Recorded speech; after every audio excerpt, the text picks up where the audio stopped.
Hello, writers. I am Lee Jessup, career coach for emerging and professional screenwriters.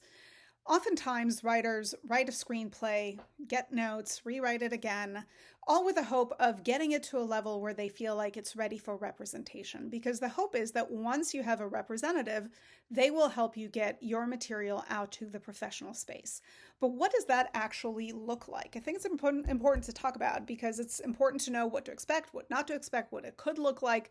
Of course, there is no one way to do it, and it really is dependent on the rep. Most of the time, that first rep is going to be a manager. If you've seen my videos, you know that I'm a big believer in that. But that manager is going to approach the market however they see fit once they think the material meets industry standards. So they're going to look to get the material out there in a way that they think will best serve the material. Some managers will initially try to get the material out to a few producers and see how they respond to it. They may use terms like, I'm going to slip it to a few producer friends and see how they respond.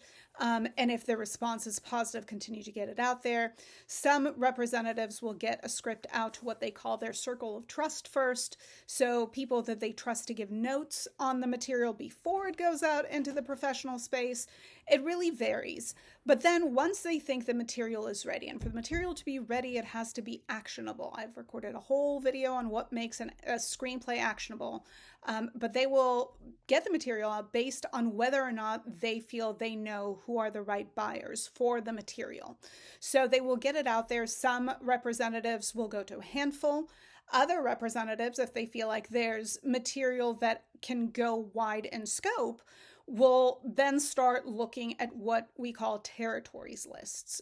So they will start looking at all of the big buyers, from Netflix to Warner Brothers, from Skydance to Apple, and start making a territories list.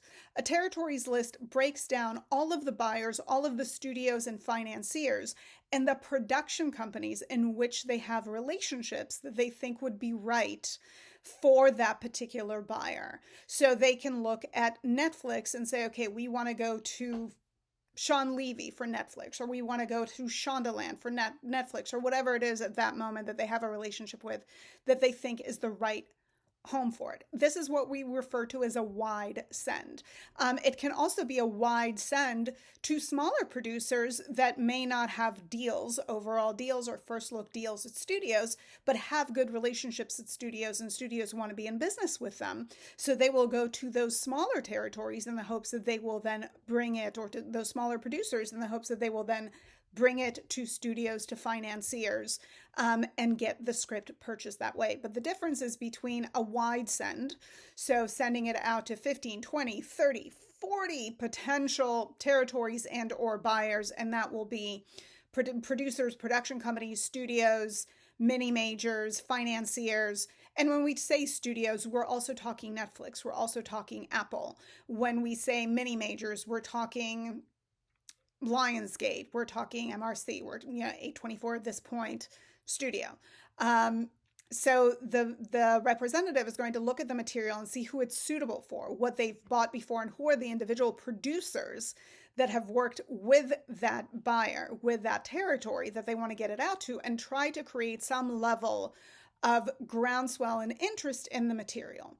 Now, most of the time when material goes out into the professional space, it doesn't sell, but what we hope is that it will set up. First of all, we hope that a lot of people will respond to the writing and want to have general meetings with the writer. And then we hope that the material will set up with producers, even if the material doesn't sell. And oftentimes it does not sell. Most times it does not sell. But rather set up with producers who are excited and enthusiastic about it, who want to then go on and try to put the project together by bringing additional elements such as name actors, name director, and then take it back to those big buyers and see if they will buy it. Of course, if you go to Legendary that's now at Sony, they have a deal with Sony, and if they really love the script, they will go to Sony initially and say, hey, will you buy this for us? And that's always the hope, and that's where bidding wars and competitive situations come from, is when somebody or a number of entities can go back to their home studio and say, hey, we love this, will you buy this for us? so that they can move forward with the project.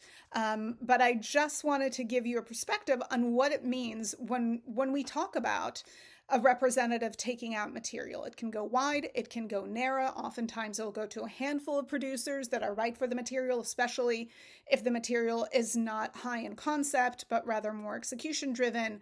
Then managers will seek those producers that deal in that type of material. Sometimes it will go to 2 or 3 places, and the manager will say, I'm not getting any bites, and it's not material that's right for today's market, so I'm going to halt on it. TV actually works much of the same, but in TV, you really have to have a buyer on board. We really don't have producers set up in the same way on the TV side, because you're always looking for a buyer, and there's a smaller number of buyers on the TV front. The lovely thing about features is that features can be funded, financed, and distributed every which way, as we've learned over the years. So the TV game is the same, but a little bit different. All right, I hope you enjoyed this video. As always, subscribe for more, and hopefully we'll connect soon.